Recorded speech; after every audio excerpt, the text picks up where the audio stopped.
On a stormy, empty road, one man made a choice that would change everything. Jack Rowan had every reason to keep driving to no signal. No witnesses, no obligation. But when he saw a broken police car and a young officer bleeding out in the rain, he stepped out of the shadows of his past and walked back into the war he swore he'd left forever. That night didn't just save a life, it reopened a battle that was never finished. Jack Rowan lived the kind of life no one ever noticed. Every morning started the same: worn out alarm, burnt coffee, and a sleepy little girl wrapped around his leg asking for pancakes before school. Being a single father wasn't easy, but it was all that mattered now. His world had shrunk to lunchboxes, delivery routes, and tucking his daughter in a bed with a quiet prayer that tomorrow would be gentle Tio the town. He was just the delivery driver, the man who nodded but never talked, the one with tired eyes and steady hands. And oh, one knew those hands had once held men together on blood-soaked battlefields. And oh, one knew he had been special forces, a combat medic, a ghost in ward. He had buried that life deep inside himself. Until the storm. Rain hammered the empty road that night. Lightning cracked the sky open as Jack drove home, windshield wipers fighting a losing battle. Then he saw it: twisted metal, shattered glass, a patrol car wrapped around a tree like a broken toy. And inside, a woman, a police officer. Her name tag read Sarah Miles. She was barely conscious. Blood dripped down her temple. The rain filled the car slowly. Her breathing was shallow, fading till Jack's heart stopped. There was no phone signal, and no sirens, and no help. Only him. The old instinct slammed into him like a tidal wave. His mind shifted. The years fell away. He didn't see a wreck anymore. He saw a battlefield. Jack ripped open the car door, ignoring the pain in his shoulder. His hands moved with precise urgency, checking her airway, slowing the bleeding, whispering to her to stay awake, to stay with him. "Don't you dare give up," he murmured. "Not tonight." For the first time in years, Jack Rowan became who he used to be. And as the rain washed over them both, he made a silent promise to the fading officer in his arms. He would not let her die. Jack's hands were red, not with anger, not with shame, with memory. Blood always had a way of pulling the past back to the surface. Rain drummed against the twisted metal as he worked on Sarah, but in his mind, the sound changed. It wasn't rain anymore. It was gunfire, explosions, the echo of helicopters cracking the sky somewhere far above a burning desert. He pressed gauze to the wound on her side, his fingers moving with a speed and precision this town had never seen. Her breathing rattled in her chest. Each shallow rise of her body felt like a prayer whispered and half forgotten. "Stay with me," he said, his voice low but desperate. "Stay with me, officer." A flicker of unconscious movement came from her lips. Not words, just life struggling to remain. And that's when the memories hit him, hard, merciless, vivid. Not the battlefield this time, but his wife, Emily, a police officer. Strong, brave, stubborn. The kind of woman who never backed down from danger and never believed the world was as dark as he knew it to be. She called him her silent hero. He called her the light that brought him home. Until the night, the cartel changed everything. She had been on routine patrol coverage for a narcotics transfer. Cartel activity had been rumored nearby. Nothing confirmed. Just whispers in the dark. But whispers had turned into gunshots. .7 men surrounded her cruiser. Military-grade weapons. No negociation. No mercy. Jack got the call too late. When he arrived, there was smoke. Sirens. A crime scene wrapped in flashing red and blue lights. Emily was already gone. Gone in the same line of duty, Sarah now bled in. His jaw tightened as the memory clawed at his chest. He fought it back, focusing on the present, but the past was relentless. The same signs were here, the pattern, the placement of the wreck, the unrealistic damage for an accident, the bullet hole hidden behind shattered glass and rain. This hadn't been a drunk driver. This had been a message. Sarah had been hunted. His eyes scanned the dark road, the tree line, the shadows between the falling sheets of water. Years of combat training sharpened his hearing, his awareness. There was a presence out there, He felt it like a prickle across the skin of his neck. Someone was watching. "Sarah," he said quietly, as he carefully lifted her from the mangled driver's seat. "You didn't just find something, did you? You got too close, didn't you?" A faint sound escaped her throat. Not an answer, but it was enough that Jack's muscles burned as he stepped back from the car, rain pouring down his face, mixing with blood. Every step felt heavier than the last. Her body was limp in his arms, but he held her with a tenderness that made time stand still. In that moment, he wasn't carrying an officer, he was carrying his wife. He was carrying every friend he had lost overseas, every civilian he had saved too late, every promise he had buried in the soil of foreign lands.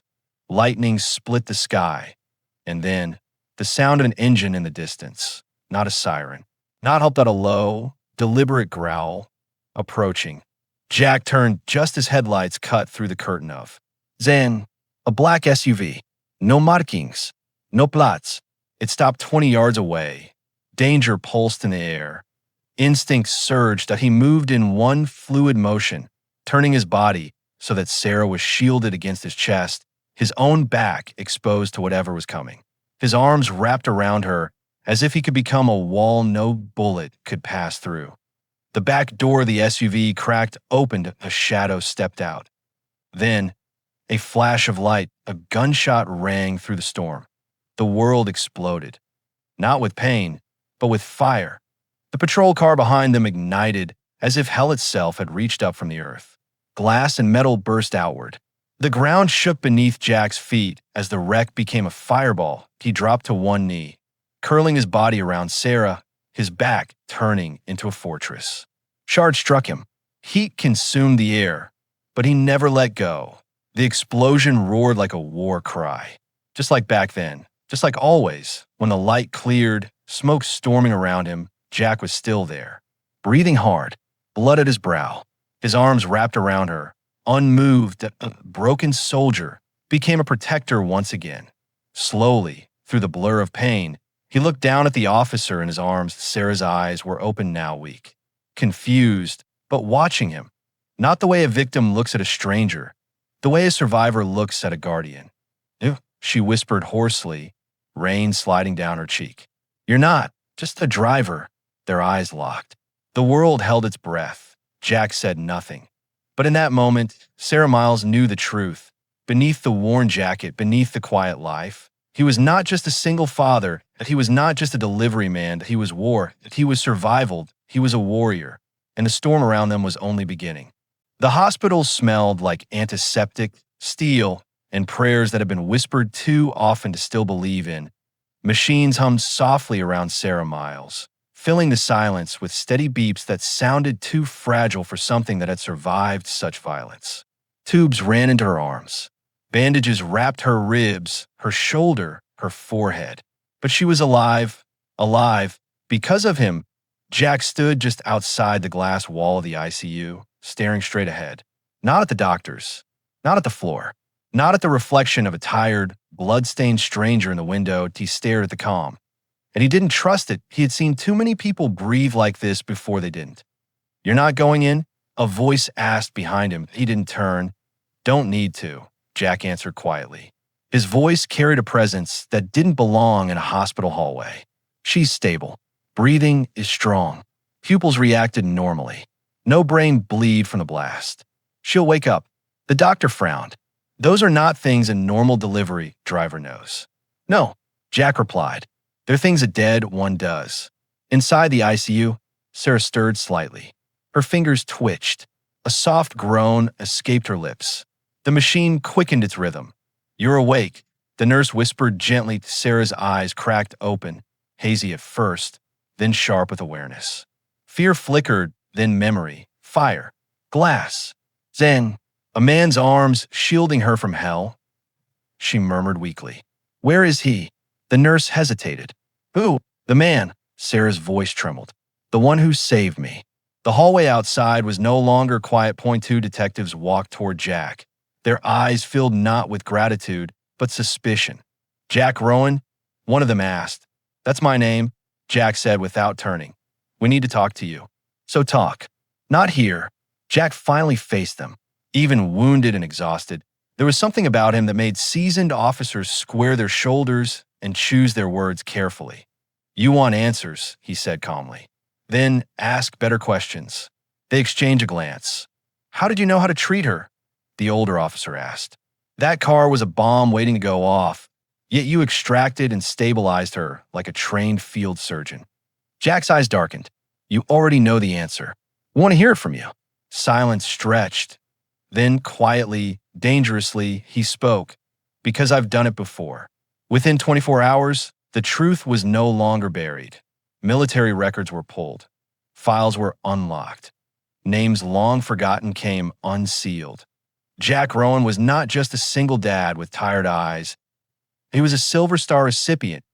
He had served 6 tours in classified zones no one spoke about that he was Special Forces. A combat médic, and a ghost on the battlefield. Mission reports read like legends. Men saved under impossible conditions.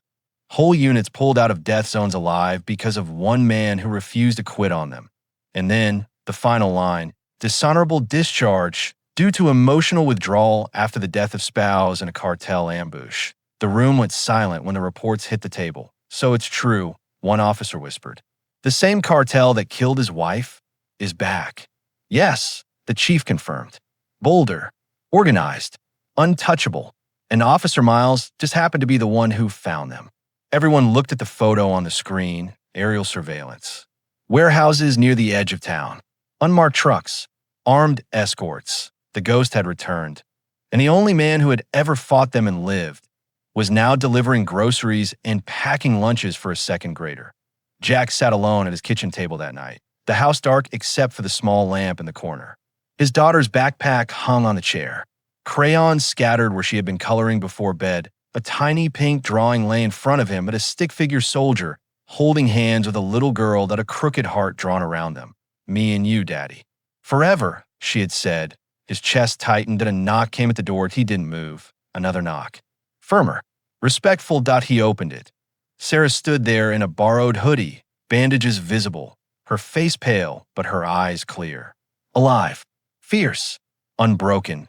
"You shouldn't be here," he said. "You shouldn't have saved me," she replied softly. "But you did." They stood in silence for a moment. "I remember everything," she continued. "I remember the SUV, the fire, and your arms around me. You didn't even hesitate, did you?" "No," he answered. "That's the problem. They told me who you are," she said. "Who you were." Jack looked away. "They need you," Sarah whispered. He shook his head once. "They don't get to use me. Not again. I'm not here as a cop," she said. "I'm here as a mother, a daughter, a woman who almost died on a cold road and lived because one man remembered who he was." A beat. "I know you have a child." His eyes snapped back to her. "And that's why it won't happen. And if you do nothing," Sarah's voice cracked. "How many other children will grow up without parents, Jack?" Silence crashed over them. He didn't answer. He didn't need to. He looked past her into the hallway and imagined a world where his daughter walked into danger while he stayed safe at home, that a world where she waited for a father who never came back. Slowly, he exhaled. "You tell them," he said finally. "I'll help. On one condition." Sarah's gaze locked onto his. "No life is lost," he said. His voice was steel. "Not one. Not a single officer. Not a single civilian. Not even theirs, unless they force my hand." The warrior had stepped back into the world. But this time, he was not fighting for a country. He was fighting for every child who still believed their parent was coming home. Sarah nodded slowly. "I'll tell them." As she turned to leave, she looked back once more. "Jack, thank you." He looked at the drawing again. Then at the door she had just walked through. And for the first time since his wife died, Jack Rowan did not feel broken. He felt ready. The war had found him again, but this time, he was walking toward it. The first time Jack walked into the station's training room, the talking stop point 20 officers sat in rows, some seasoned, some brand new, all of them wearing the same expression, a mixture of curiosity and disbelief. This was the man, the quiet delivery driver, the single dad with tired eyes. Jack didn't introduce himself. He didn't need to. He looked at their faces, saw fear hidden behind pride, saw inexperience covered in bravado, saw men and women who wanted to make it home, but didn't truly know how close death could stand without being seen. Everything you think you know about surviving in the field, he said calmly, his voice steady and low, will get you killed out there. Silence that and O1 shifted and O1 scoffed. They listened. For 3 days, he trained them not as police officers, but as soldiers who had families waiting at home. He taught them how to see, how to hear danger before it spoke, how to read silence the same way one reads a gunshot, how to treat a teammate's wounds with shaking hands and still save them. He didn't give them war strategies or violent instruction. He gave them something far more powerful: awareness, discipline, control, calm. Sarah watched it all. She saw the way the department slowly changed around him. Officers who once moved carelessly now checked every shadow. Those who laughed too loudly now walked with quiet purpose. And when they looked at Jack, they didn't see a broken soldier. They saw a leader on the third night. Jack stood alone on the roof of the station, staring at the distant silhouette of the old warehouse near the edge of town. A place long abandoned, forgotten by everyone except the ghosts that now used it. Sarah stepped up beside him. "You haven't slept," she said. "Neither have they," Jack replied. "Are we ready?" He studied the building in the distance. Windows dark. No sign of life. Too still. Too perfect. "Ready isn't the word," he answered. "Aware is." She said nothing. The wind moved between them, heavy with what was coming. 3 hours later, the convoy rolled out. No sirens. No noise. No mistakes. Just the steady hum of engines cutting through the night as the town slept, unaware of how close it sat to chaos. The warehouse appeared on the horizon, a massive, rotting structure surrounded by silence too deep to be natural. Jack felt the familiar pull of danger. "This isn't right," he murmured. Sarah's voice came through calm. "What do you see?" "Everything they want us to see," he replied. And suddenly, the world screamed. A flash of light erupted from the far end of the road. Heat washed across the vehicles. The shockwave rippled through the air like a violent breath at a trap. Not built to kill them all at once, built to panic them, to make them scattered. Jack's voice cut through the chaos. Calm, firm, unbreakable. "Hold. No one moves. Eyes up. Breathe." The officers froze, listened, trusted. He stepped out slowly, scanning the area with the focus of a man who'd walked into countless ambushes and lived through them all. The shattered pavement, the scattered debris, the unnatural placement of broken crates. "They want us inside the building," he said, "but they're not in it." Sarah blinked. Then where? Everywhere. The darkness shifted. Gunfire erupted from the sides, from above, from hidden angles. Shapes moved like ghosts. This was no random gang. This was an organized force built on fear. Jack moved like a shadow between shadows, guiding the department with controlled precision. Not shooting wildly, not charging blindly. He directed a stopped hand here to whisper command there, a planned movement that saved a life before it was even threatened. The chaos bent around him, as if afraid to touch him. Inside the warehouse, Sarah moved forward slowly. Every instinct sharp, every sense heightened. Her eyes landed on him, the man who had saved her, and then she saw the figure behind the shattered desks at the far end of the building. A tall man. Cold eyes, cruel smile. The cartel leader, in his hand, a small device, a detonator. Everything froze. The air turned to ice in her lungs as their eyes locked. His thumb hovered over the trigger. "You should have died in that car," he said, voice echoing across the empty space. "He should have died years ago."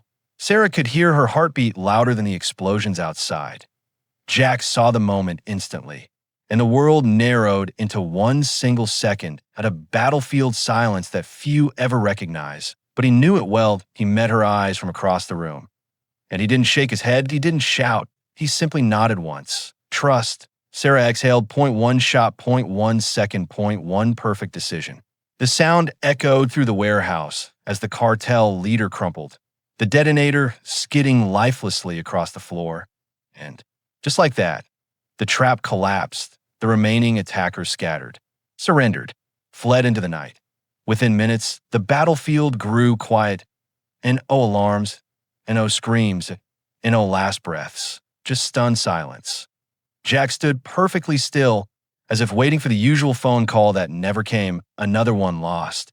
But it didn't. He looked around. Every officer was standing, breathing, alive. He had not lost one, but for the first time in years, he had one. Sarah walked toward him slowly, disbelief filling her eyes. Around them, the department stared not at a warrior, but at a miracle. "You did it," she whispered. "No one died." Jack stared at his hands. The same hands that had held his wife as she left the world. The same hands that had closed 100 fading eyes. Now, they had defied death itself. "No," he said quietly. "We did."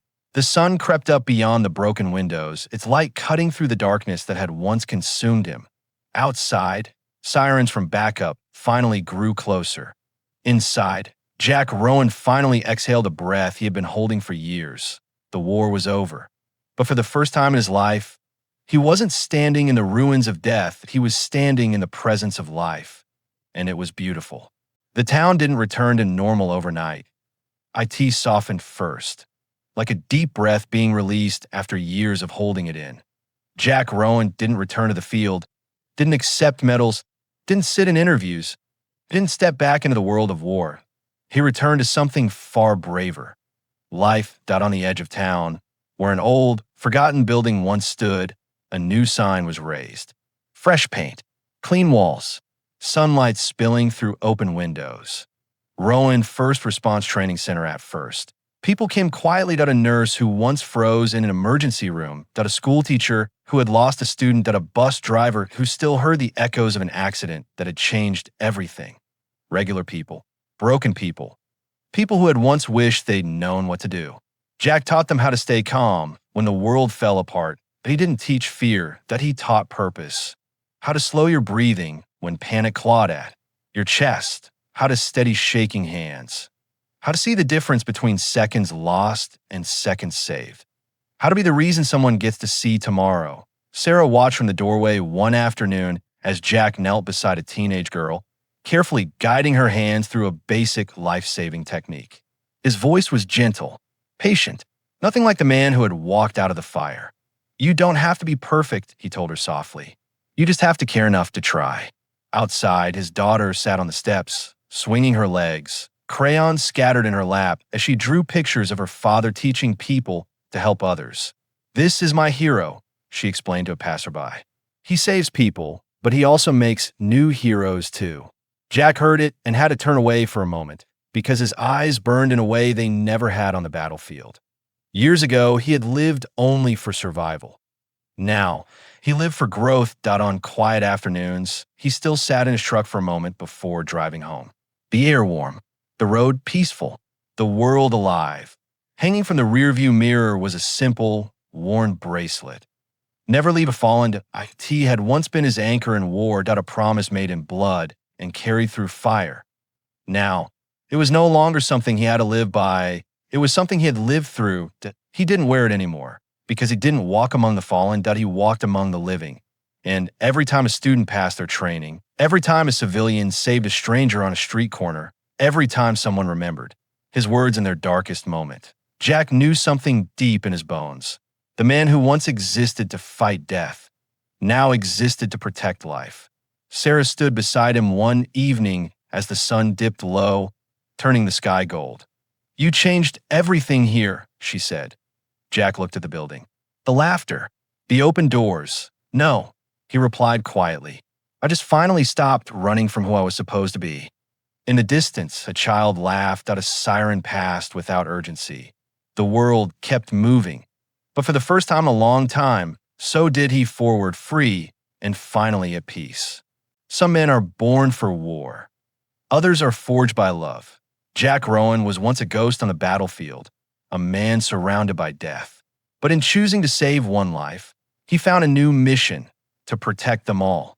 Now, his legacy isn't written in medals or gunfire, but in every heart that learns to stay calm, every hand that chooses to help, and every life that gets a second chance.